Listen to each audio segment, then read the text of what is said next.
ಇಲ್ಲಿ KR ವಾಸ್ತುನ ನಂಬೋದೇ ಹೇಗೆ? KR ವಾಸ್ತು ಗುರೂಜಿಯವರು ನಮ್ಮ ಹತ್ರ ಬಂದಿದ್ದರು, ನಮ್ಮ ಮನೆಗೆ ಬಂದಿದ್ದರು, ನಮ್ಮದೆಲ್ಲ ವಾಸ್ತು ನೋಡಿದ್ರು. ತುಂಬ ಇದ್ದಕ್ಕಿದ್ದಂಗೆ ಹೇಳಿದ್ರಲ್ಲ. ಬೇಸ್ಮಟ್ಟದ ಹತ್ರ ಹೋಗಿ ಸ್ವಾಮೀಜಿಗೆ ಅದೊಂದು ಬೇಸ್ಮಟ್ಟ ನೋಡಿ, ಈ ಮನುಷ್ಯನು ಮುಂದೆ ಕೆಟ್ಟಕ್ಕೆ ಹೋಗಿರಲ್ಲ, ಅದು ಆಗೋದು ಇಲ್ಲ ಅಂತ ಒಂದು ಮಾತು ಹೇಳಿ. ನೀವು ಇಷ್ಟು ದಿನ ಬದುಕಿದ್ದ ಭಾಳ ನೀವು ಹೆಚ್ಚಿಂದು, ನೀವು ಇಷ್ಟೊತ್ತಿಗೆ ನೀವು ಸಾಯ್ಬೇಕಾಗಿತ್ತು ಅಂದರು. ನಾನು ಡಾಕ್ಟರ್ ಆಗಿ ಹೇಳ್ತಾ ಇದ್ದೇನೆ, it is one kind of miracle. 1 ವರ್ಷ ಫೇಲ್ ಇಲ್ಲ ನಾನು ಮಾಡ್ತಕ್ಕಂಥ ಕೆಲಸ. ಕರುಣಾಕರ್ ರೆಡ್ಡಿ ವಾಸ್ತುನ ಭಾಳ ಜನಕ್ಕೆ ಹೇಳ್ತಾ ಇದ್ದೀನಿ, ಅವ್ರ ಹತ್ರ ತೋರಿಸ್ರಿ ಅಂತಂದು ನಾನು ಅಡ್ವೈಸ್ ಮಾಡ್ತಾ ಇದ್ದೀನಿ.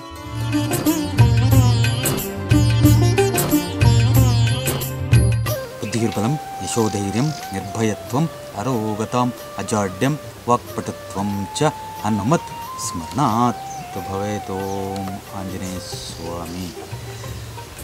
ಆಂಜನೇಯ ಸ್ವಾಮಿ ಸಮಸ್ತ ವೀಕ್ಷಕರಿಗೆ ಅಷ್ಟೈಶ್ವರ್ಯ ನೀಡಿ ಕಾಪಾಡಲಿ ಅಂತ ಬೇಡ.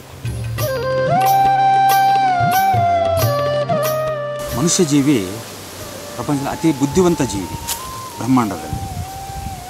ಆ ಬುದ್ಧಿವಂತಿಕೆಯಿಂದ ನಾವೇನು ಮಾಡ್ತಾಯಿದ್ದೀವಿ ಅಂತಂದರೆ ವಿಜ್ಞಾನವನ್ನು ಸೃಷ್ಟಿ ಮಾಡ್ಕೊಂಡಿದ್ದೀವಿ. ನಮ್ಮ ವಿಜ್ಞಾನ ಎಷ್ಟು ಮುಂದುವರೆದರೂ ಕೂಡ 21ನೇ ಶತಮಾನ ನೋಡಿ, ಆಲ್ರೆಡಿ ಕಂಪ್ಯೂಟರ್ ಯುಗ ಆಗಿದೆ. ಆದರೂ ಕೂಡ ಮನುಷ್ಯ ದಿನನಿತ್ಯದ ಬದುಕಿನಲ್ಲಿ ಏನಾದರೂ ಒಂದು ಸಮಸ್ಯೆಯನ್ನು ಕಾಣ್ತಾನೇ ಇದ್ದೀವಿ, ಅದಕ್ಕೆ ಪರಿಹಾರ ಹತ್ರ ಹುಡುಕ್ತಾನೇ ಇದ್ದೀವಿ. ಕೆಲವಾರು ಪರಿಹಾರಗಳು ದೊರಕ್ತಿದ್ದಾವೆ, ಕೆಲವಾರು ಸಿಗ್ತಾನೇ ಇಲ್ಲ. ಅದು ಯಾಕೆ ಯಾಕೆ ಯಾಕೆ ವೈ ವೈ ವೈ ಅಂತ ಹುಡುಕಾಟದಲ್ಲೇ ನಮ್ಮ ಜೀವನವನ್ನು ಕಳೆದಾಗ್ತಾ ಹೋಗ್ತಾ ಇದೆ.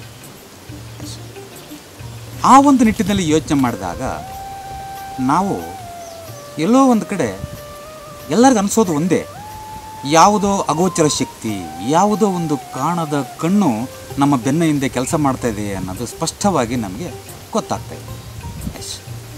ಈ ವಿಚಾರದಲ್ಲಿ ನಾನು ಅದಕ್ಕೆ ವ್ಯಾಖ್ಯಾನ ಮಾಡಬೇಕು ಅಂತಂದರೆ ಒಂದು ಸ್ಥಾನಬಲ ಅನ್ನೋದು ಅತಿ ಮುಖ್ಯವಾಗಿ ನಮ್ಮ ಜೀವನಕ್ಕೆ